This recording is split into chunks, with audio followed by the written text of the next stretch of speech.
കഥകൾ, കവിതകൾ, അക്ഷര നടനങ്ങൾ, കൽപ്പനാ വൈഭവ സൗഹൃദങ്ങൾ, നിറഭേദമില്ലാതെ നിറഞ്ഞ കൂട്ടായ്മയായി കൈരളി നിൻ സ്വരം സർഗസ്വരം.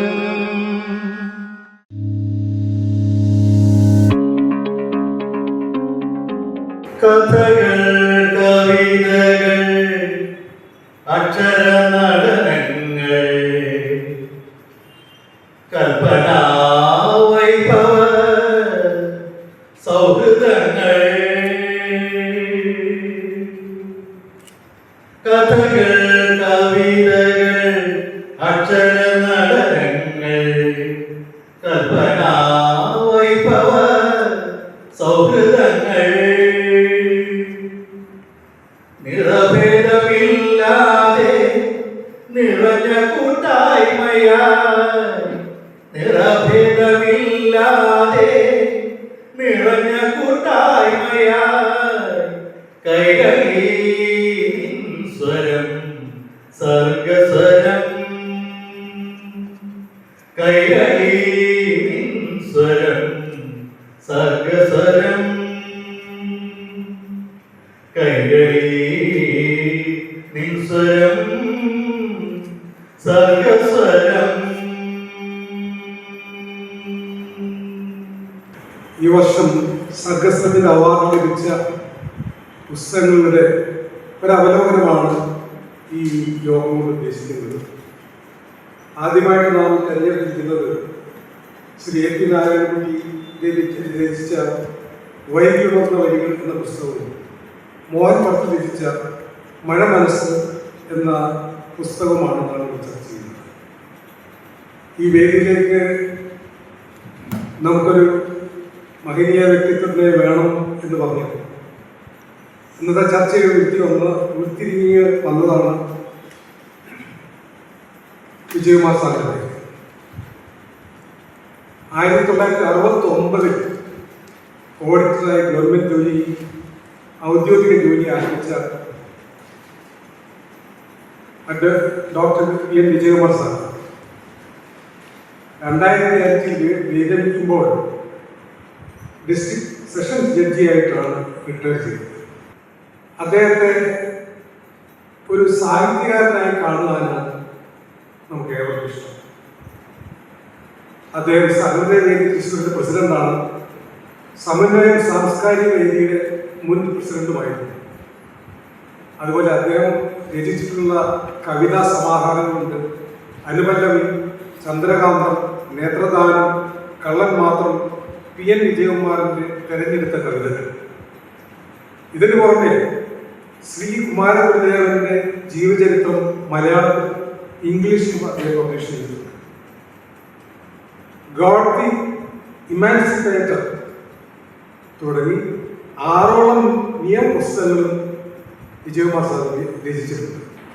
ഇപ്പോൾ അയ്യന്തോളിൽ സഹധർമ്മി പി രാജനോട് കൊടുത്ത് അദ്ദേഹം താമസിക്കുകയാണ്.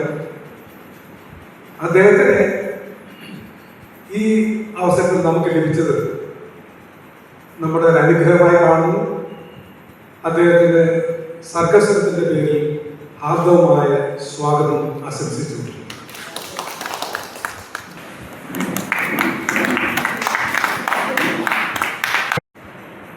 ആരംഭിച്ചിട്ട് 20-ാം വർഷത്തിലേക്ക് കടക്കുകയാണ്. 26. അതിനെക്കുറിച്ചൊന്നും പറയേണ്ട കാരണം നമ്മുടെ അംഗങ്ങളാണ് ഇവിടെയുള്ളത്. സാധാരണ യോഗം നടത്തി പുറത്തൊക്കെ നിൽക്കാറുണ്ട്. പക്ഷേ ഇപ്പോൾ പുറത്ത് നിൽക്കുന്ന ആൾക്കാരില്ല, അധികം ആൾക്കാരില്ലാന്ന് നിലയ്ക്കാണ്. അത് നമ്മുടെ കുഴപ്പം മാത്രമല്ല, കുറേ പരിപാടികൾ അക്കാദമിയിൽ നടക്കുന്നുണ്ട്. അതുകൂടാതെ ഈ വിഷയം തന്നെ ചിലവർക്ക് അലർജിയാണ്. കവിത വായിക്കാൻ തന്നെ ആരും വേണ്ടായി തുടങ്ങി. എന്നാൽ കവിത എഴുതുന്നവർ അധികരിച്ച് വരുന്നുണ്ട്. ഈ കവിതയെക്കുറിച്ച് ചർച്ച ചെയ്യുന്നത് കേൾക്കാൻ ആർക്കും കഴിയാറില്ല. കാരണം ആർക്കും താല്പര്യമില്ല എന്നുള്ളതാണ്. വേറെ വല്ല കഴിഞ്ഞപ്പോൾ അവിടെ സിനിമ നടക്കുന്ന ഹോൾ ഫുള്ളാണ്. അവിടെ നടന്നു നടക്കുന്നത് അവിടെ ആൾക്കാരുണ്ടാവും. അപ്പോൾ വിഷ്വൽ ഇഫക്റ്റിന് കൂടുതൽ പ്രാധാന്യമുള്ള ഒരു കാലമാണ് നമ്മൾ. അതുകൊണ്ട് തന്നെയാണ് കാവ്യപരമായ ചർച്ച വയ്ക്കുമ്പോൾ അതിലടങ്ങിയിരിക്കുന്ന എന്താണ് കവിത, എന്തിനാണ് കവിത എന്നൊക്കെ ചിന്തിക്കുന്ന ആൾക്കാർക്ക് മാത്രമേ ഇവിടെ വന്നിരിക്കാനുള്ള മനസ്സാന്നിധ്യവും മനസ്സും സന്മനസ്സും ഉണ്ടാകും. അത്തരത്തിലുള്ളവരാണ് ഇവിടെ കൂടിയിരിക്കുന്നത്. മറ്റ് ഉപദ്രവങ്ങളോ ശല്യങ്ങളോ ഒന്നും ഇല്ലാതെ ഈ വിഷയത്തിൽ മാത്രം കേന്ദ്രീകരിച്ചുകൊണ്ട് പലർക്കും പറയാനുള്ള കാര്യങ്ങൾ തുറന്നു പറയാനുള്ള ഒരു വേദിയാണ് ഈ സദസ്സ്. നിങ്ങളുടെ അനുമതിയോടെ എല്ലാ കവികളുടെയും ആശീർവാദത്തോടെ വളരെ വിനയാന്വിതന് വളരെയേറെ സന്തോഷത്തോടും ഒപ്പം സവിനയം ഈ സർഗസ്വരത്തിൻ്റെ ഇന്നത്തെ ഈ സമ്മേളനം, ഈ പുസ്തക പ്രകാശനവും ചർച്ചകളും ഉദ്ഘാടനം ചെയ്തതായി ഞാൻ അഭ്യർത്ഥിക്കുന്നു. പുസ്തകങ്ങളെ കുറിച്ച് കൂടുതലായി നേരത്തെ പുസ്തകങ്ങൾ കയ്യിൽ കിട്ടിയതുകൊണ്ട് ഒന്ന് രണ്ടാമത്തെ വായിച്ചിട്ടുണ്ട്. അതിനെക്കുറിച്ച് കൂടുതലായി പറഞ്ഞ് പുസ്തകത്തെ പരിചയപ്പെടുത്തുന്നതിന് വേണ്ടി അഗാധമായി പഠിച്ച് എത്തിയിട്ടുള്ള എൻ്റെ സഹപ്രവർത്തകരെ ഞാൻ നിരാശപ്പെടുത്തുന്നില്ല. അവരവരുടേതായ കാര്യങ്ങളൊക്കെ പറയും എന്ന് ഞാൻ വിശ്വസിക്കുന്നു. കഴിഞ്ഞ ഒരു 10-18 വർഷം റിട്ടയർമെന്റിന് ശേഷവും തിരുവനന്തപുരത്ത് പല ജോലികളുമായി കവടിയാറിൽ താമസിക്കേണ്ടി വന്നതുകൊണ്ട് ഒരിടക്കാലത്ത് സാഹിത്യ സമ്മേളനങ്ങളിലും സഹൃദയവേദികളിലും വെച്ച് കാവൽ രാജ്യമായുള്ള എൻ്റെ ബന്ധം ഒരല്പം മുറിഞ്ഞുപോയി. അതൊരു ഡിസ്കണക്ഷൻ വന്നുപോയി. ഞാൻ കാണുന്ന കാലത്തുള്ള കാവൽരാജ് വളരെ ഊർജ്ജസ്വലനായ, അന്നത്തെ ഞങ്ങളുടെ കവിയരങ്ങളുടെ മുഖം ആയിരുന്നു കാവൽരാജ്. അതിമനോഹരമായ കവിതകൾ എഴുതുക മാത്രമല്ല, അവതരിപ്പിക്കുകയും ചെയ്യുന്ന ഒരു കാലം. അപ്പോൾ കാലഘട്ടങ്ങൾക്ക് കവിതയുടെ പ്രായോഗികതയിൽ ചില മാറ്റങ്ങൾ സംഭവിക്കാം. ഒരു കാലത്ത് മഹാകവികൾ സ്വന്തം കയ്യിൽ നിന്ന് പുസ്തകം അച്ചടിക്കുന്നതിനുള്ള സമ്പത്ത് ആരോടെങ്കിലുമൊക്കെ കടം വാങ്ങി ആ പുസ്തകം സഞ്ചികളിലിട്ട് വീട് വീടാന്തരം കൊണ്ടു നടന്ന് കിട്ടുന്ന വിലയ്ക്ക് വിറ്റ് അതിൻ്റെ പ്രസിൻ്റെ പൈസ കൊടുത്ത് ജീവിക്കാൻ പരിശ്രമിച്ചിരുന്നു. അതിൽ നിന്ന് അവർക്ക് വരുമാനമുണ്ടായിരുന്നു. എങ്കിലും കവിതയുടെ ആ കൈത്തിരി കെടാതെ കാത്തു സൂക്ഷിച്ചവരാണ്. നമ്മുടെ സർഗവേദിയിലെ മുഴുവൻ കവികളും കൂടുതൽ ഊർജ്ജസ്വലരായി എഴുതണം. നമുക്ക് നമ്മുടേതായ ഒരു പ്രസിദ്ധീകരണം ഉണ്ടാവണം. എങ്കിലേ നമുക്ക് നമ്മുടെ കവിതകൾ പ്രസിദ്ധീകരിക്കാൻ പറ്റൂ. അത് വളരെ നിസ്സാരമായ സംഖ്യ കൊണ്ട് നമുക്ക് ഓരോ കവിതയും മാനുസ്ക്രിപ്റ്റ് രാജനെ പോലുള്ള പ്രകടനമതികൾ പരിശോധിച്ചിട്ട് പുസ്തകത്തിന് അവാർഡ് കൊടുക്കുന്നതിനേക്കാൾ കൂടുതൽ ഇടം നൽകുന്നത് ആ പുസ്തകം നമ്മുടേതായ പ്രസിദ്ധീകരണമായി പുറത്തു വരട്ടെ എന്ന് ഞാൻ ആശംസിച്ചുകൊണ്ട് വാക്കുകൾ സംഗ്രഹിക്കുന്നു. 48 കവിതകളാണുള്ളത്. അതായത് ഇതിൽ പോയകാല സ്മരണകളിലെ മഴത്തുള്ളിൽ സൃഷ്ടിച്ച വർണ്ണജാലങ്ങൾ ഉൾക്കൊള്ളുന്ന മഴ മനസ്സ് എന്ന കവിത ഈ പുസ്തകത്തിലേതാണ്. ആ കവിതയുടെ പേരാണ് ഈ പുസ്തകത്തിന് ഞാൻ ഇട്ടിരിക്കുന്നത്. ഇതിൽ ചൊല്ലാവുന്നതും അല്ലാത്തതുമായ, അതായത് ആധുനിക രീതിയിലുള്ള കവിതകളുണ്ട്. 2 തരത്തിലുണ്ട്. ചൊല്ലാവുന്ന കവിതകളുണ്ട്, ചൊല്ലാൻ പറ്റാതെ പറയാവുന്ന കവിതകളുണ്ട്. സൂര്യവൃത്തത്തിൻ തുടിക്കുന്ന തേജസ്സിൽ ആരോ നിഴൽ വീഴ്ത്തി ക്രൗര്യം നിറയ്ക്കുന്നു.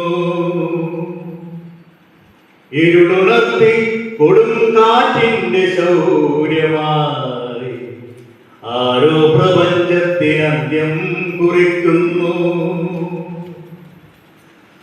സൂര്യനില്ലാത്ത കറുത്ത ലോകത്തിലെ ബോധം മറഞ്ഞ പാജന്മങ്ങൾ കണ്ടു.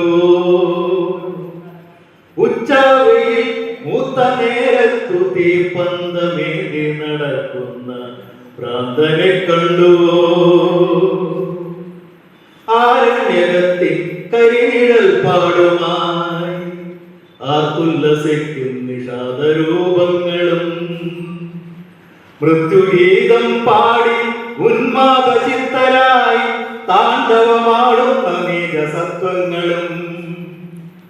മൃത്യുഗീതം പാടി ഉന്മാദചിത്തരായി താണ്ഡവമാടുന്ന നീചസത്വങ്ങളും. കാലം മറക്കുന്ന സംസ്കാര രീതിയിൽ കർമ്മങ്ങൾ ബോധമറ്റെങ്ങോ ചലിക്കുമ്പോൾ മോക്ഷങ്ങൾ തേടുന്ന ജീവിതയാത്രയിൽ ബന്ധങ്ങൾ തിക്കറിയാതെ ചിതറുമ്പോൾ. കാലം മറക്കുന്ന സംസ്കാര രീതിയിൽ മോക്ഷങ്ങൾ തേടുന്ന ജീവിതയാത്രയിൽ ബന്ധങ്ങൾ തിക്കറിയാതെ ചിതറുമ്പോൾ. ജന്മശാപങ്ങൾ കരുതി വരുത്തുവാൻ ആരുടെ ജീവൻ കുരുതി നൽകിയിടണം. ജന്മശാപങ്ങൾ കരുതി വരുത്തുവാൻ ആരുടെ ജീവൻ കുരുതി നൽകിയിടണം. അങ്ങനെ മനസ്സിലുള്ള ബാല്യകാലത്തുണ്ടായിരുന്ന കാര്യങ്ങൾ, ഇനി വരാൻ പോകുന്ന ലോകത്തിൽ വരാൻ പോകുന്ന കുറെ കാര്യങ്ങൾ എല്ലാം പുള്ളി ഒതുക്കിക്കൊണ്ട് ഞാൻ എഴുതിയ വരികളാണ് മഴയോർമ്മ എന്ന പുസ്തകത്തിലുള്ളത്. ഈ പുസ്തകം ഇതിനെടുത്ത ചർച്ചയ്ക്കെടുത്ത സദസ്യസാരഥികൾക്കും അവലോകനം നടത്തിയ ജോയ് സാറിന്, സുമാരൻ മാഷ, ശ്രീദേവിക്കും ഇതുവർക്കും ഞാൻ നന്ദി അറിയിക്കുന്നു. എൻ്റെ പ്രതികളായ സുമാരൻ മാഷം അതേപോലെ നമ്മുടെ ജനറൽ സെക്രട്ടറി ജോലിയെല്ലാം കാര്യമായിട്ട് എൻ്റെ കവിതകളെ കുറിച്ച് പ്രതിപാദിച്ചില്ല എന്നുള്ളത് എൻ്റെ പ്രതികരണത്തിന് അതിൻ്റെ ആവശ്യകത അധികമായിട്ട് വരുന്നില്ല എന്നുള്ളതാണ് ഞാൻ മനസ്സിലാക്കുന്നത്. ഇതെന്റെ ആദ്യത്തെ പുസ്തകമാണ് ഈ വൈദ്യുതി എന്ന കവിതകളുള്ളത്. പക്ഷേ ഇത് ഞാൻ ആദ്യം എഴുതിയ കവിതകളല്ല. ആദ്യം എഴുതിയ കവിതകൾ ഏതാണ്ട് 200 പേജ്, അധികവും ഭക്തിഗാനങ്ങളായിരുന്നു, അല്ലാത്ത കവിതകളും ഉണ്ടായിരുന്നു. പക്ഷെ അതിൽ നിന്ന് എവിടെ പോയി എന്ന് എനിക്കറിയില്ല. ഞാൻ എൻ്റെ വീട്ടിൽ അന്ന് പറഞ്ഞതായിട്ട് ഓർക്കുന്നു. ഇത് വെളിച്ചത്താണെന്ന് എനിക്ക് തോന്നുന്നില്ല. അപ്പൊ ഇത് എനിക്കെന്തെങ്കിലും സംഭവിച്ചു പോയാൽ, അപ്പൊ ഈ ശരീരം തീക്ക് അർപ്പിക്കുന്നത് പോലെ എന്റെ കവിതകൾ കൂടി അർപ്പിച്ചെടുക്കുക എന്ന് വരെ പറഞ്ഞു വച്ചിരുന്നെങ്കിൽ കൂടി ഇതിപ്പോ 2022 ഡിസംബറായി.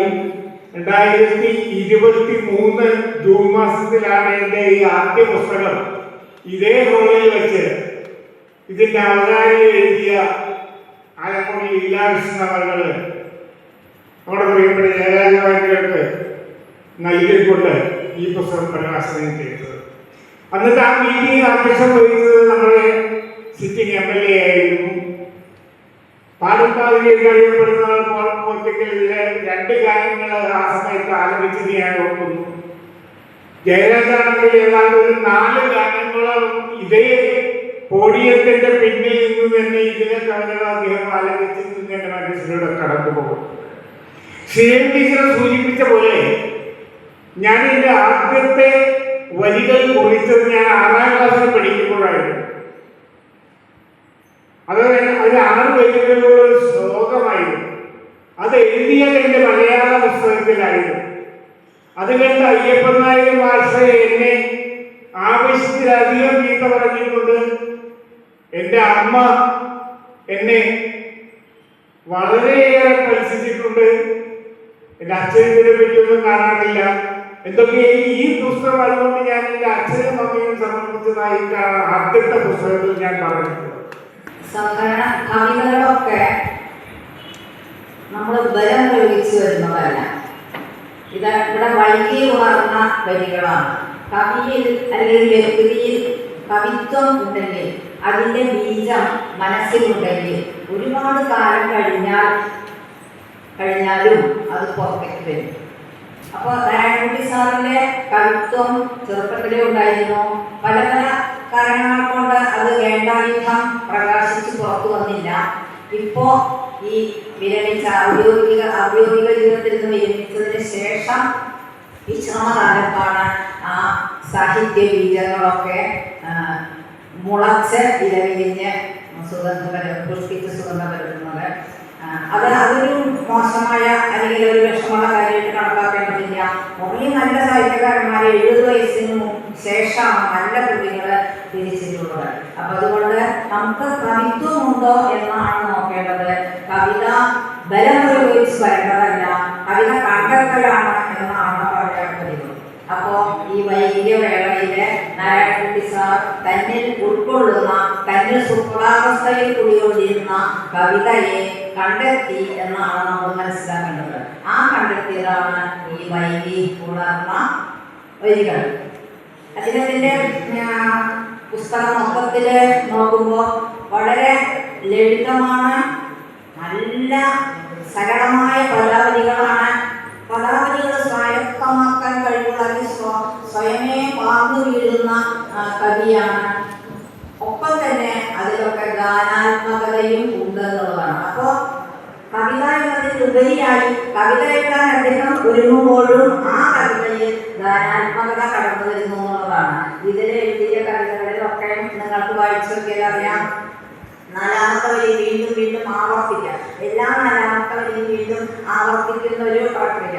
അത് ഇപ്പൊ ആധുനിക കവിതയിലെ പണ്ടൊക്കെ ഉണ്ടായിരുന്നു, പക്ഷെ ഇപ്പൊ നമ്മളത് കാണാൻ സാധിക്കില്ല. അപ്പൊ ഈ വൈകി ഉണർന്ന വരികളാകുമ്പോൾ ആധുനിക കാലത്തെ മാറ്റം വന്ന പല പരിവർത്തനങ്ങളും വന്ന സാഹിത്യ ലോകത്തിൽ കവിതയ്ക്ക് വന്ന മാറ്റങ്ങളും കുറച്ച് നമ്മൾ ഉൾക്കൊള്ളേണ്ടതാണ്.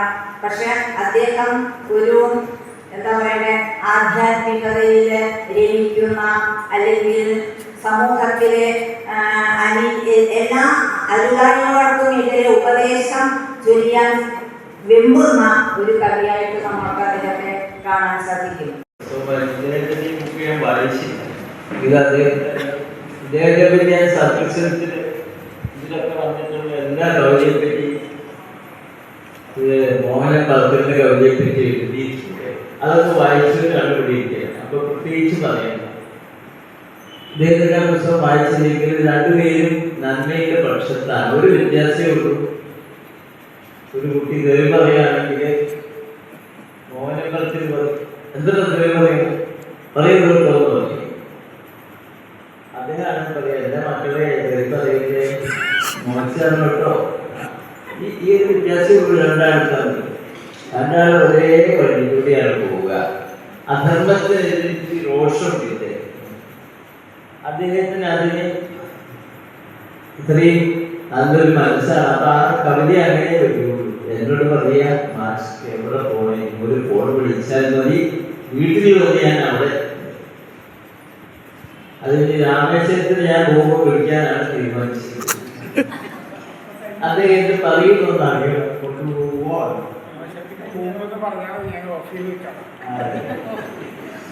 ഇദ്ദേഹത്തിന് ആരോഗ്യം പ്രമാണിച്ച് എതിരൊന്നും പറയാൻ പറ്റില്ല. നല്ല ആരോഗ്യമാണ്, പക്ഷെ സ്വഭാവം വളരെ നൈസാണ്. നല്ല ആരോഗ്യമുള്ളവർക്ക്, പ്രകൃതിയുള്ളവർക്ക് ഒരു കഴിവാണ് സ്വഭാവം വളരെ നൈസ്.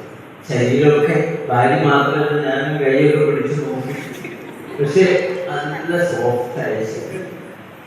പൊതുവെ പാട്ടുകാരെ ശ്രദ്ധിക്കാനാണെന്ന് പറയും. പാട്ടുകാർക്ക് അങ്ങനെ ചുങ്കിയെടുക്കും. പക്ഷേ ഇദ്ദേഹത്തിന് അതില്ല. ഉണ്ടോന്ന് ഭാര്യയ്ക്ക് അറിയുള്ളൂ. പാട്ടുകാർ പെട്ടെന്ന് കുറിച്ചിട്ട് വരുമെന്ന് പറയാം. അങ്ങനെ ഇദ്ദേഹത്തിന് നല്ല കവിതകൾ എന്തെങ്കിലും പറഞ്ഞില്ലേ അവർക്ക് എന്താ തോന്നുക.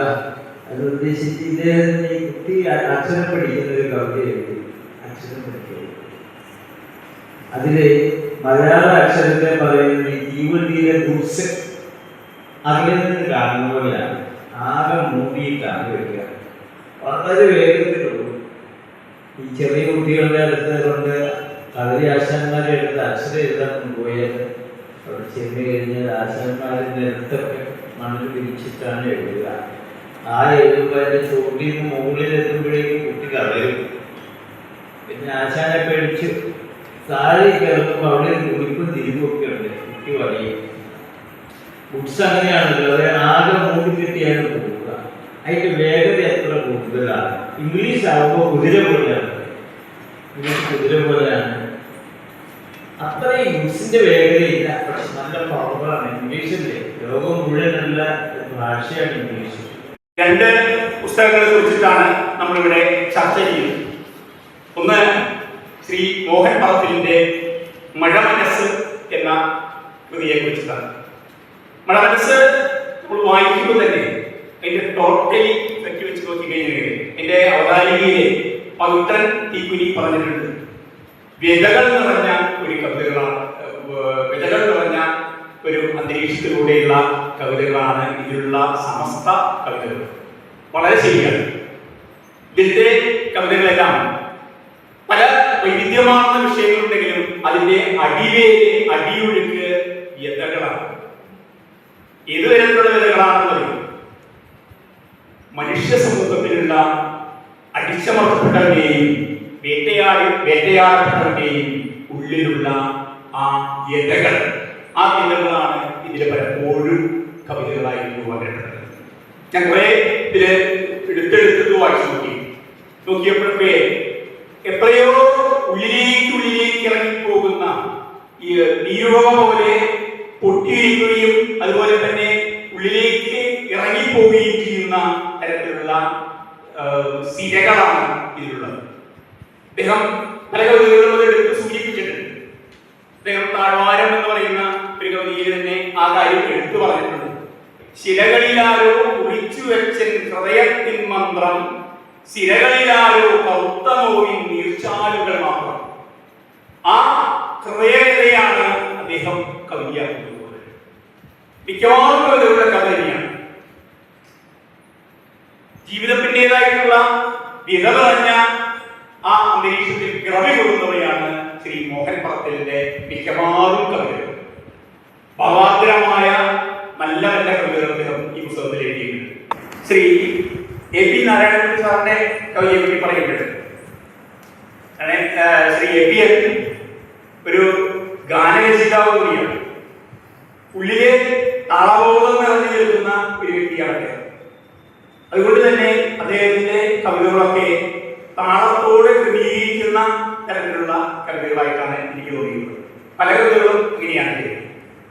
തന്നെയല്ല, അദ്ദേഹം പലപ്പോഴും പുരാണങ്ങളിൽ നിന്നും ഇതിഹാസങ്ങളിൽ നിന്നും അതിന്റെ ദാർശനിക ഭാവങ്ങളെ എടുത്തുകൊണ്ടുവന്ന് മുത്തുമണികളായിട്ട് നമ്മളുടെ കവിതകളിൽ സന്നിവേശിപ്പിക്കുന്നുണ്ട്. അതായത് ഒരു പ്രത്യേകതയാണ്, എഴുത്തിന്റെ ഒരു പ്രത്യേകതയാണ്. ഈ പൊതുവെ നമ്മളുടെ വയലാരരാമവർമ്മ അദ്ദേഹത്തിന്റെ കൃതികൾ നോക്കിക്കഴിഞ്ഞിട്ടുണ്ടെങ്കിൽ അദ്ദേഹം ഇതുപോലെ തന്നെ ഓരോ രചനയിലും ഇതുപോലെ തന്നെ അങ്ങനെയുള്ള കാര്യങ്ങൾ ആൾ പറയും. പക്ഷേ വയലാരരാമവർമ്മ അദ്ദേഹത്തിന്റെ പാട്ടുകളിലൊക്കെ ചെയ്തു വയ്ക്കുന്ന ഒരു കാര്യം എന്താ വെച്ചിട്ടുണ്ടെങ്കിൽ ഒരു കാര്യം ആള് പട്ടത്രയായിട്ട് പറയില്ല, ഉണ്ടോ ഇല്ലയോ എന്നുള്ളത് വ്യക്തമാക്കി തരിക. നമുക്ക് ചോദ്യം വരുന്നില്ല, അങ്ങനെ ഒരു ദൈവം ഉണ്ടോ, അല്ലെങ്കിൽ അത് ദൈവമാണോ, അല്ലെങ്കിൽ ഒരു തീരമുണ്ടോ.